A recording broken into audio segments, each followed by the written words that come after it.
são neurotransmissores excitatórios. E se a gente não tem quantidade, então ocorre aí o sono, né? A sonolência, ou a inibição do sistema nervoso central pela ativação de um tipo de receptor. Aí vocês podem perguntar, né? Mas tem aqui atividade excitatória, né? A atividade excitatória ela vai acontecer se a adenosina ela ativar outro tipo de receptor. Então, dependendo do tipo de receptor que foi ativado, vai produzir efeitos diferentes, certo? Então, ocorre a atividade ansiolítica, né? Devido à inibição da liberação desses neurotransmissores, a redução da atividade locomotora, em relação ao sistema cardiovascular, né? Uma vasodilatação, o efeito inotrópico e cronotrópico positivo, que o que seria, né? Ela diminui, aumenta aí no caso aqui é negativo, tá? Tá errado. Ela diminui a força de contração e a frequência com que o coração ele passa a bater, certo? Ocorre a inibição da agregação plaquetária, né? Em relação ao sistema cardiovascular. Aí vocês lembrem aí, olha só, da vasodilatação, que a gente vai falar um pouquinho dela quando a gente voltar aí da cafeína também. A broncoconstricção, né, que a cafeína ela vai causar. Em relação ao metabolismo celular, né, a inibição da lipólise, a inibição da secreção da insulina. Então, devido a esse mecanismo da adenosina no metabolismo celular, a gente vai ver, né, a gente vai justificar porque a cafeína, né, utilizada como suplemento, por exemplo, tão falada cafeína, que até antes de abrir essa eu estava dizendo aos meninos que tem muita coisa relacionada à cafeína com a atividade física. E no sistema renal, né, a gente tem a redução da taxa de filtração glomerular, a inibição da diurese, também devido à ativação desses receptores, a inibição da secreção de renina, né, que é super importante para a manutenção de um fluxo adequado e do sistema renal de forma adequada. Então, olha só, esses são alguns exemplos, certo? A gente tem atividade na questão da quimiotaxia de células sanguíneas, né? Então, os leucócitos, os neutrófilos, né? A gente tem a questão da imunidade. Então, tem muitos efeitos que a adenosina causa. Embora se fale pouco sobre ela, né? A gente só lembra muito da adenosina justamente quando a gente fala da cafeína. Mas a ativação de receptores pela adenosina vai causar efeitos diversos, justamente porque os receptores têm uma ampla distribuição. Então, dependendo do tipo de receptor que for ativado, então ele vai causar efeitos diferentes. Aí só o que eu falei, né? A adenosina, ela vai ter afinidade por todos os receptores, certo? Aí a gente tem o receptor A1, A2A, A2B e o receptor A3. Então, o que é que faz a cafeína? Faltou uma setinha aqui. Então, o principal mecanismo de ação da cafeína, ela é antagonista da adenosina, dos receptores da adenosina, né? E o que faz o antagonista? Então, ela vai se ligar principalmente aos receptores A1 e A2A, né? Ela tem uma afinidade muito baixa pelos receptores A2B e A3. Tanto é que os autores, os artigos que vocês forem, né, pesquisar, que forem ler, eles não vão vir esse antagonismo com A2B e A3. Então, a afinidade maior da cafeína seria receptores A1 e A2A. Então, é o principal mecanismo de ação, certo? Eles são antagonistas de receptores A1 e A2A. Por isso, então, veja só, se a adenosina, ela se liga a esses receptores e produz todos os efeitos que a gente viu, se a cafeína se liga a esse receptor e impede a ligação da adenosina, então todos os efeitos que são produzidos pela adenosina vão ser efeitos contrários, certo? Então, o principal mecanismo aí da cafeína para esse estímulo, né, que a gente está falando, seria em relação ao antagonismo aos receptores da adenosina, né? Então, olha só, para o estímulo do cérebro, né, que a gente sempre fala, o que a cafeína faz, né? O que é que a gente já lembra, né? A questão do alerta, né? Que aumento da concentração, uma facilidade para executar as atividades que precisam de atenção, de percepção. Então, olha só, aqui, a adenosina, o que é que ela faria? A diminuição da excitação dos neurônios, a diminuição da atividade celular, a dilatação dos vasos sanguíneos, né? O que daria aí o efeito, né? Que seria o sono. Aí a cafeína vai lá, né, quando ela é administrada, e ela antagoniza o efeito o receptor da adenosina, então, consequentemente, ela vai produzir um efeito contrário. Então, no cérebro, a cafeína, ela vai aumentar a excitação dos neurônios, aumenta a atividade celular, vai causar a contração dos vasos sanguíneos. Isso vai causar um efeito de estímulo, né? Como aumenta a atividade celular, a gente vai ter aquela sensação de alerta, que já é característica da cafeína, desde que tomada em doses baixas a moderadas. A gente vai falar um pouquinho também em relação às doses, né? A gente vai falar também em relação à abstinência, né? Que muitos de vocês aí vão dizer, mas se eu não tomar o café nosso de cada dia, eu vou ter dor de cabeça, né? Que muitos relatam. Então, a ausência que essa cafeína faz, justamente por esse estímulo que ele provoca. Se vocês prestarem atenção, né? Alguns medicamentos, eles vão ter lá a cafeína na composição, né? O Dorflex, que tem a cafeína em associação com a dipirona e com relaxante muscular. Então, para dor de cabeça, para cefaleias, né? Então, é justamente devido à contração desses vasos sanguíneos, né? Já que ocorre uma vasodilatação e a gente sente aquele vaso pulsando, né? Que seria a cefaleia pulsátil. Então, ocorre essa contração e tem a sensação aí que ajudou na diminuição da dor de cabeça. Além, lógico, da questão estimulante, né? Que vai favorecer muito para melhorar o quadro, certo? Aí a gente fala, nesse caso, das dores de cabeça e não das enxaquecas, que são coisas diferentes.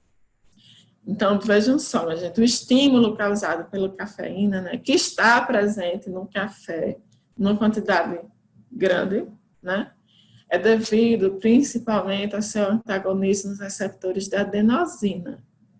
Então, se a adenosina, ao se ligar aos receptores, a gente tem aí essa sensação de sono, devido à diminuição da excitação dos neurônios, né? Porque uma das formas seria a inibição da liberação de neurotransmissores. A cafeína, ela vai produzir um efeito diferente, porque ela vai impedir que a adenosina se ligue aos seus receptores e produza o efeito.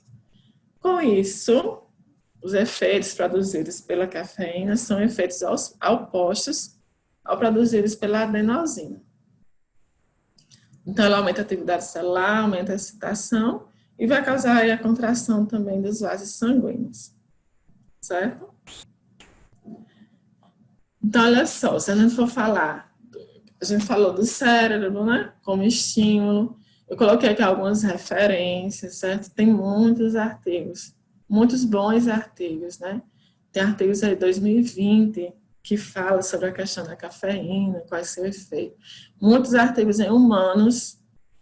Então, a cafeína, ela tem efeito no cérebro, então ela resulta em um estado maior de vigília, de alerta, melhora as tarefas cognitivas e modula parâmetros antioxidantes.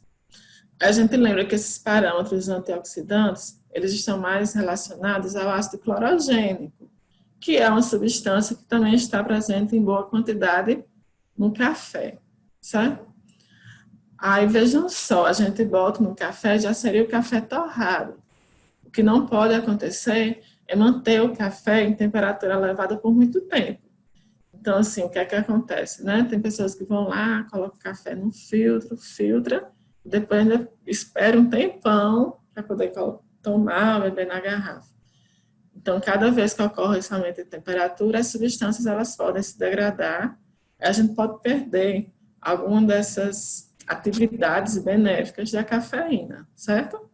Então, tem que ter um cuidado com isso. Então, ela produz um estado de alerta, favorece as tarefas cognitivas, que requerem um grau de atenção. Então, super comum, né? Para quem quer passar muito tempo estudando, né? Para quem tem muita coisa para fazer, que precisa estar em estado de alerta por muito tempo, consumir aí a cafeína, desde que seja em doses adequadas, certo? Então, ela é capaz de manter o estado de alerta em indivíduos com privação de sono e fadiga. Esse é um estudo feito em humanos, né? Que eles estudaram justamente qual é o efeito da cafeína quando aquele indivíduo, eles passaram por um período de privação de sono, né? E, consequentemente, eles estavam com fadiga muito grande. Então, eles concluíram que a cafeína ele pode manter esse estado em alerta nesses indivíduos. Eles falam também de indivíduos militares que passam muito tempo com a privação de sono.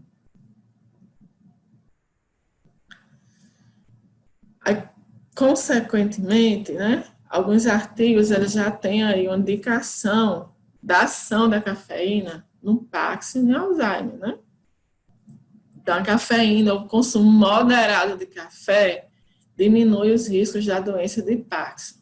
Eles atrelam mais esse efeito ao antagonismo a receptores A2, né? Que a gente viu lá, que a cafeína ela antagoniza os receptores A2A, o que pode ser benéfico, né? Para diminuir os riscos. Então, isso não tem a questão genética tem a ver com o metabolismo, né? Mas pode ajudar aí a diminuir esses riscos do aparecimento da doença de Parkinson e do Alzheimer, né? Então, seria aí previne o déficit de memória em modelos de doença de Alzheimer, né? Então, Alzheimer é uma doença neurocognitiva, né? Caracterizada por uma perda, né? As perdas de memórias que vão avançando. Então, esse déficit de memória pode ser prevenido com doses adequadas de cafeína, né? Então, não é para todo mundo sair dizendo que vai tomar cafeína, né? Vai tomar café o dia todo para não ter Alzheimer, para não perder a memória, né? Então, são doses sempre adequadas, né? Os autores, ele fala doses baixas a moderadas. Então, havendo aí uma associação inversa entre o consumo de cafeína e a incidência da doença de Alzheimer, certo? Então, seria aí, quanto a gente consumir cafeína, diminui a incidência da doença, principalmente naqueles efeitos relacionados à memória. Já que tem muitos estudos aí, né, que indicam também a cafeína, como aumenta essa questão de alerta, melhora a memória, né? Tem alguns trabalhos com memória de trabalho, né, que seria aí um tipo de memória, que tem uma facilitação devido ao consumo da cafeína. Aí eu só trouxe aqui, se a gente fosse resumir, né, o efeito mais ou menos. Então, olha só, seria aqui um neurônio pré-sináptico, né, com as mitocôndrias, as vesículas, com os neurotransmissores. Lembrando que a adenosina, ela não é o neurotransmissor, então ela é produzida, se liga aos receptores com modo de ação super rápido. Então ela não tem atividade, por exemplo, de se ligar às vesículas, o neurônio responder a um potencial de ação e as vesículas liberar o seu conteúdo. Com a adenosina isso não acontece. E a gente tem neurônios pós-sinápticos. Aí está aqui, receptores A2A e receptores A1, que são os dois subtipos de receptores da adenosina que a cafeína ela antagoniza. Então, um dos efeitos que esses autores eles sugerem seria que a proteção nos neurônios dopaminérgicos. Então, o que é que eles relatam? Que isso tem a ver com a doença de Parkinson, né? Receptores D2, que esses receptores A2A, eles são similares aos receptores D2, né, que são agonistas, que seria a dopamina, que tem muito a ver com a questão da doença de Parkinson. Então, a cafeína, que seria um antagonista dos receptores D2, então ele protege aí o sistema dos neurônios dopaminérgicos. E os receptores A1, que eles também têm uma localização pré-sináptica, não está aqui, né? Mas eles também podem se ligar aos neurônios pré-sinápticos. Então, esses receptores A1, quando são antagonizados, tem a questão aí da neuroinflamação, né? A diminuição dos processos inflamatórios, aqui tem a questão da quimiotaxia de células, né? Para o local da inflamação. Além disso, né? Para a doença de Alzheimer, a diminuição da produção de proteínas beta-amiloides, né? Que tem a ver com o progresso, com o aparecimento das doenças de Alzheimer. E a atividade antioxidante, que a gente já falou, relacionada ao ácido clorogênico, né? Que ele tem a ver com essa questão antioxidante. Certo? Aqui está super sintético, né? Esse artigo, inclusive, ele traz uma revisão muito boa do café, os constituintes do café em si. Então, outros efeitos, né, da cafeína, já que ele antagoniza os receptores da adenosina, seria a indução de cronotropismo e anotropismo positivos, já que a adenosina é um efeito negativo. Então, o que é que faz a cafeína? Ele aumenta a força de contração do coração e aumenta a frequência com que esse coração ele vai bater, né? Então, o que é que acontece? Indivíduos que não têm problemas de taquicardia, de arritmia, né? Então, eles podem não sentir nada em relação a se consumir o café de doses baixas a moderadas. Mas indivíduos que já têm uma propensão, a sensibilidade a isso, então eles podem sentir uma taquicardia mesmo em doses baixas do café, né? Que tem aí a cafeína. Certo? Então, em relação ao metabolismo, eles podem regular, né, o consumo regular de café, pode diminuir a concentração de glicose e a resistência à insulina, que seria questões metabólicas, né? Lembrando que a adenosina, quando ela se liga aos seus receptores, ela vai inibir a liberação de insulina, né? Se a insulina é inibida, então aumenta a concentração de glicose circulante.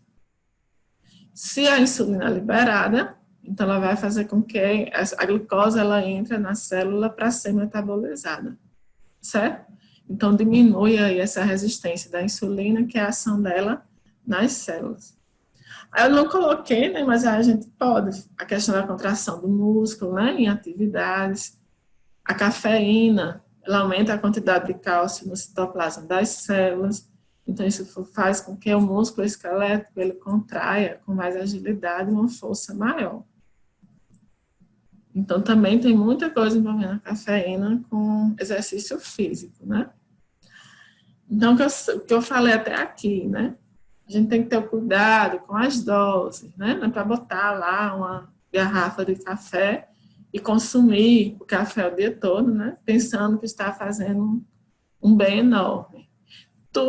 Todas as substâncias vão ter seus efeitos benéficos e seus efeitos colaterais ou reações adversas, né? Tudo vai ter. Até a água, se a gente consumir num tempo pequeno, uma quantidade muito grande, ele vai aparecer lá seus efeitos colaterais. Então, a gente tem que ter sempre a preocupação, né? E o cuidado com as doses. Né, tem alguns estudos, vocês vão dizer, né, que eu vi um estudo que foi em 500 miligramas, né? Então, seria aí o que eu coloquei, um consumo de até 400 miligramas por dia de cafeína não apresentaria um risco. Acima disso, ele vai ser considerado, ele vai aparecer lá seus efeitos colaterais. Mais ou menos, uns 400, 500 miligramas, seria 5 xícaras de café, xícaras grandes, né, do café.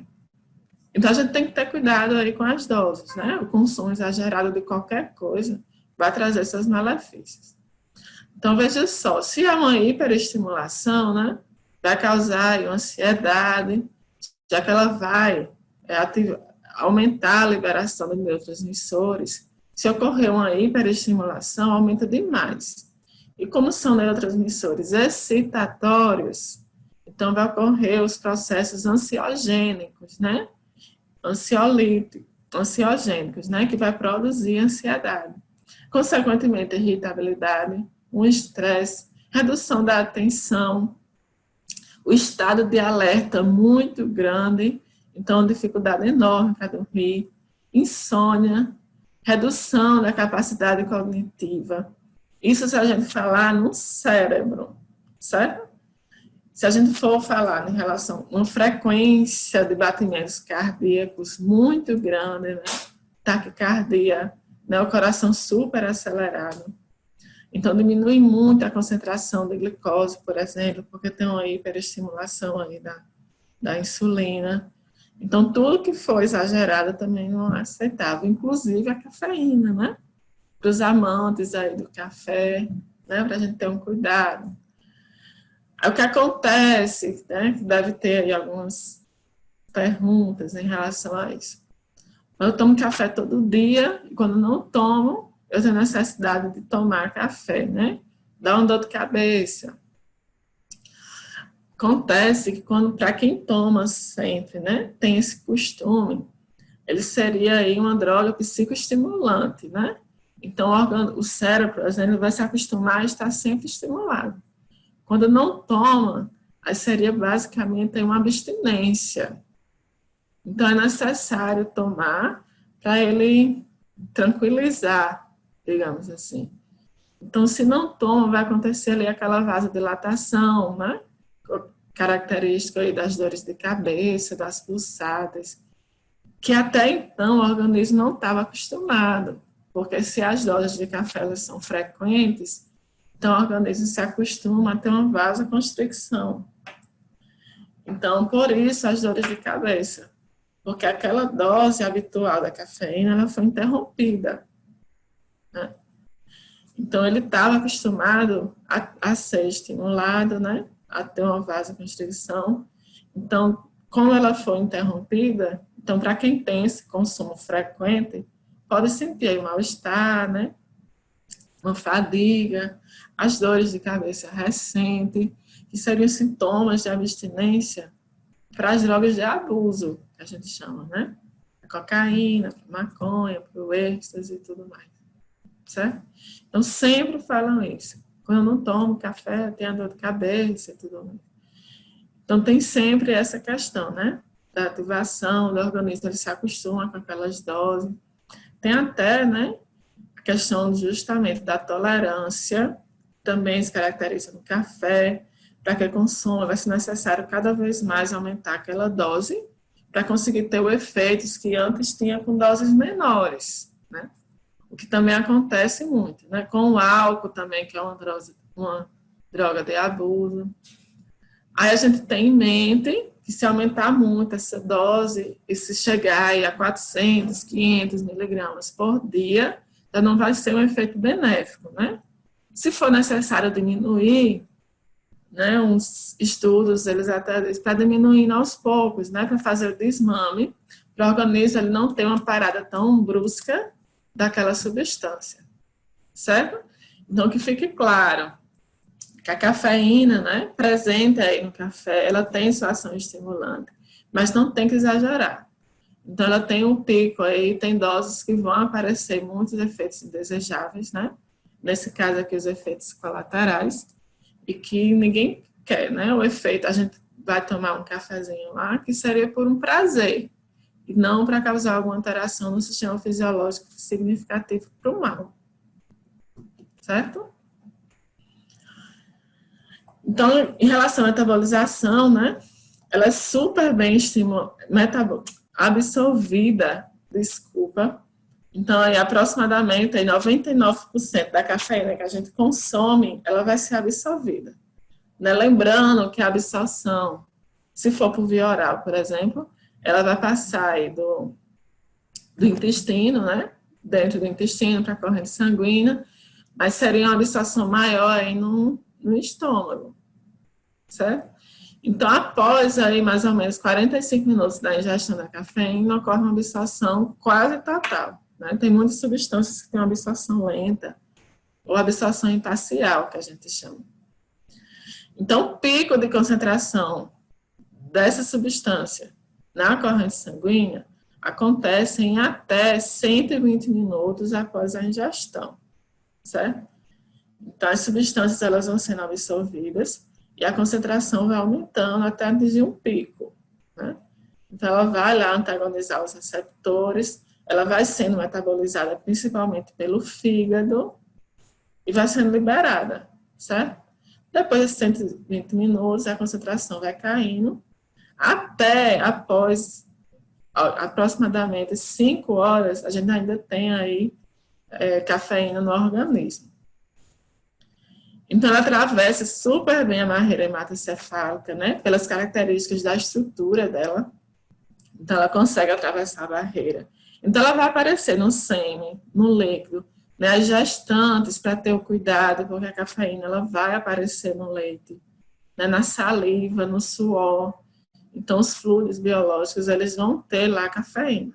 Em concentrações variadas, mas vão ter. Então, ela se distribui super bem, certo? Tecidos, pulmão, né? Já que tem lá receptores da cafeína para o pulmão, né? Tem muitos, até a ofilina, que a gente falou, que eu até esqueci de falar. Então, tem até indicada, né, as xantinas de uma forma geral, para pacientes asmáticos, né? Porque aí seriam para aliviar a broncoconstricção da asma. Ela se atravessa lá e fica depositada no tecido adiposo, nos rins, no cérebro, e a metabolização, a liberação dela vai acontecendo de forma gradual, certo? A gente deixa claro, minha gente, que as respostas à cafeína, a qualquer substância, ela depende da questão genética. Tem pessoas que vão metabolizar de uma forma e tem outros que vão metabolizar de outras, né? Então, o fígado, de uma forma super geral, por exemplo, as mulheres, ela tem uma metabolização mais lenta. Então, isso significa que as substâncias, elas ficam por mais tempo na corrente sanguínea nas mulheres do que nos homens, né? Mas, lógico, que pode ter homem aí que vai ter uma liberação mais lenta do que uma mulher. Então, é muito genético. Então, as substâncias, né? A metabolização, a absorção, né? Os picos, a gente diz aqui de uma forma bem geral. Mas a variação individual de cada organismo é que vai ditar muita coisa. Então, os efeitos, né? Eu tomo uma xícara de café igual a uma outra pessoa. Por que é que eu sinto um efeito maior? Então, tem a questão genética, né? Tudo tem a ver com a questão genética. Na metabolização também. Então, tem pessoas que vão demorar mais para metabolizar e eliminar a cafeína do que outros, né? O álcool, né? Tem pessoas que metabolizam as pessoas metabolizam de formas diferentes. Então, a mesma dose de álcool para uma pode não servir para outra, certo? Mas ela tem aí um tempo de meia-vida, né? Lembrando que tempo de meia-vida é o tempo que a concentração da substância, né, no caso da cafeína, vai reduzir pela metade, ela fica lá no organismo. Então, depois disso, ela vai caindo, porque ela vai sendo metabolizada e tudo mais, certo? Olha só como ela se deposita aí no tecido adiposo. Então, quanto maior a quantidade de tecido adiposo, mais difícil, mais lenta vai ser a metabolização, porque ela vai estar mais grudada, né, no tecido. E ela vai sendo liberada. Então, assim, para a gente, né, fechar aí com esse título, né, Café e o Cérebro, tão estimulante como quando se está apaixonado. Então, qual seria aí a relação da cafeína com os momentos, né? Com a paixão, né? A paixão pelo companheiro, pela companheira, por um livro, né? Por um assunto que causa interesse, né? O que é que esses dois têm em comum? Qual a relação aí dos efeitos da cafeína que está lá presente no café com a relação dos momentos que a gente tem paixão, né? O que é que a gente sente? Então, olha só, vamos para a gente relembrar, né? A cafeína é estimulante, né? Ela atua lá como antagonista naqueles receptores. Então, ela vai causar excitação neuronal, né? O aumento dos batimentos da frequência cardíaca, né? Vai aumentar, né? A secreção de insulina, certo? Em relação ao que é que acontece quando a gente está apaixonado, né? Ocorre a ativação do sistema nervoso simpático. Aí, lembrando que a gente tem o sistema nervoso simpático e o parasimpático, né? O simpático teria o neurotransmissor, a noradrenalina, seria aquele sistema que a gente diz de luta ou fuga, né? Que é aquele sistema que é ativado quando a gente está apaixonado, né? Que o coração acelera, as pupilas dilatam, né? A gente aumenta, ocorre um estímulo do sistema nervoso central, aumenta o estado de vigília, né? Então, nesse sistema ocorre essa estimulação. Diferente do parasimpático, que é o sistema mais de descanso, né? Que a maioria dos efeitos são contrários ao sistema nervoso simpático. Então, a cafeína ela vai causar esse prazer pelo estímulo que acontece no sistema nervoso central, como ocorre quando a gente está apaixonado, né? Ocorre a ativação do sistema nervoso simpático, né? Que tem a noradrenalina. Ela também vai atuar em receptores, né? Os receptores alfa e beta, para produzir aí esses efeitos, né? Eu botei o aumento do estado de vigília, o aumento da atividade psicomotora, né? O aumento da frequência, da força de contração, que também causa aí pela cafeína, né? Aumento da secreção de insulina, certo? Então, seria aí uma relação prazerosa, né? A cafeína em doses adequadas e a ativação do sistema nervoso simpático, certo? Então, para finalizar, né? Tudo que você precisa é amor e mais café, né? Para quem toma café, para quem é amante do café. E é isso, minha gente. Eu deixei aqui meu e-mail, né? Se vocês quiserem entrar em contato para alguma coisa, ou se quiserem entrar aí com os meninos, podem ficar à vontade.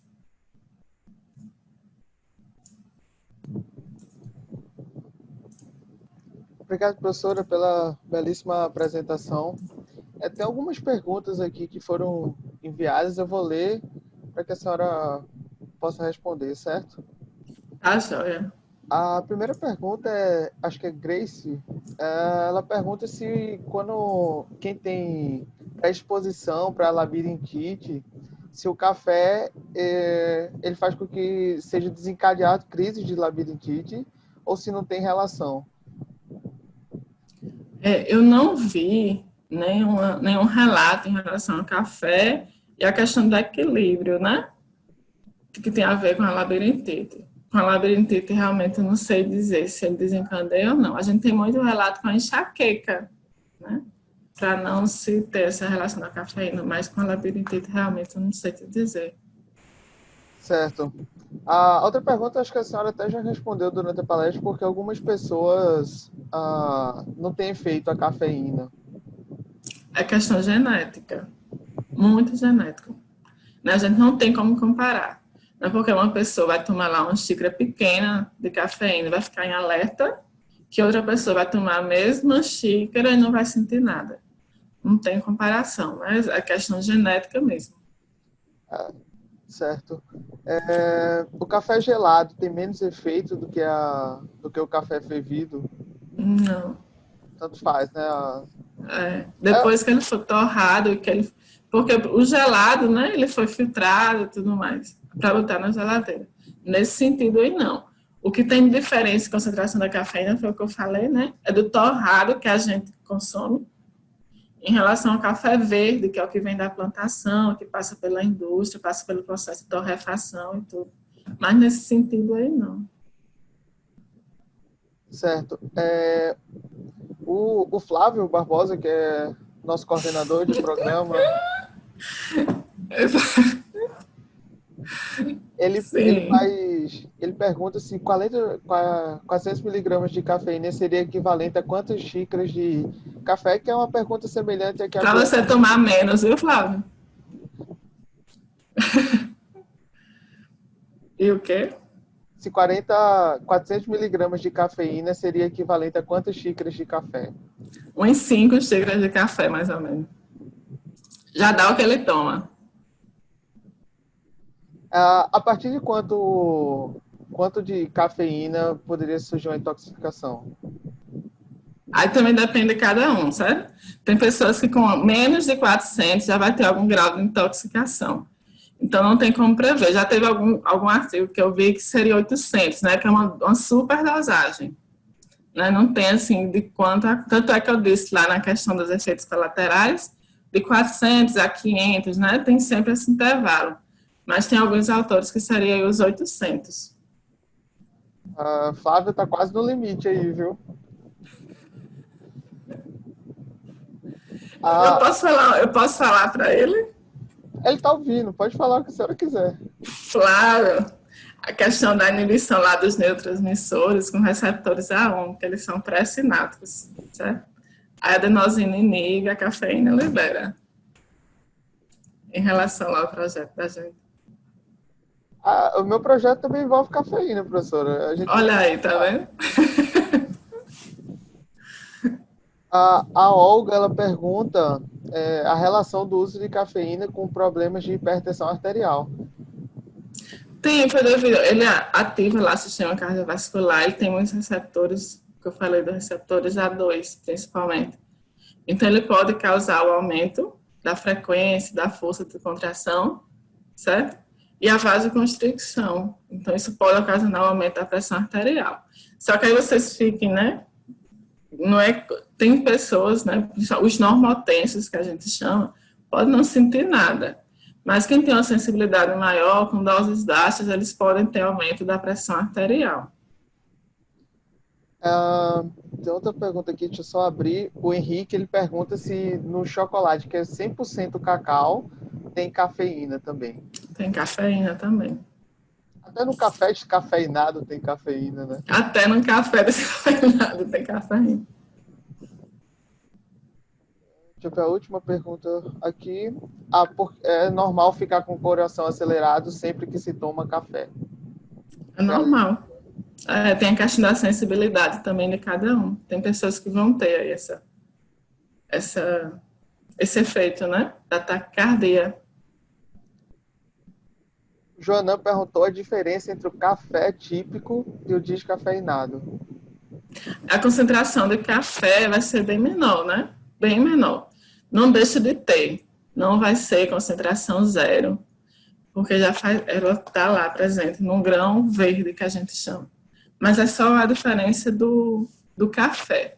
O que é que acontece, né? Tem pessoas que precisam fazer o desmame, mas tem que ter o hábito de tomar o café, né? O cafezinho depois do almoço. Então, para ocorrer isso, para não ficar sem esse hábito, que psicologicamente é importante, então seria uma opção ir tomando o café descafeinado para reduzir esse efeito da cafeína, né? Que poderia estar fazendo algum mal, né? Comprometendo alguma função, deixando dormir. Mas o hábito do café, para muita gente, psicologicamente é importante. Professora, caso eu já tome café, uma quantidade semelhante à do Flávio, e eu me apaixone, eu devo reduzir a dose de cafeína ou pode continuar? Não, pode continuar e vai em frente. Os dois ao mesmo tempo. Isso vai dar problema, professora. Lídia deixou a gente aqui. Professora, eu gostaria de agradecer a participação da senhora. Muito obrigado por ter aceitado nessa proposta que é bastante diferente da semana da Brain Week. Muito obrigado por ter participado. Se a senhora quiser fazer alguma consideração final, fica aberto. E a Lídia ela quer falar das palestras de noite. Eu que agradeço o convite. Eu faço um agradecimento aí à Flávia, né? pela indicação, pela confiança. Eu agradeço muito o convite, acho que com isso aprendi muito também. E estou sempre à disposição, né? Você já tem um contato, qualquer coisa que quiser falar comigo, pode entrar em contato, tá?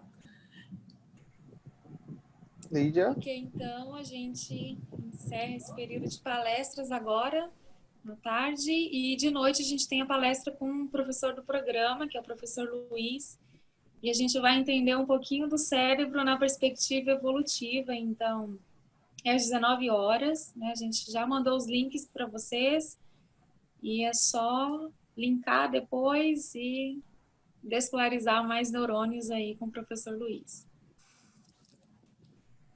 Então é isso, esperamos todos vocês de noite. Praticamente todo mundo que assistiu a primeira palestra estava nessa segunda, que eu particularmente achei incrível, porque cafeína está no meu projeto de doutorado. Então é isso, muito obrigado a todos e até mais tarde. Obrigado, professora. Tchau, tudo de bom. Um abraço.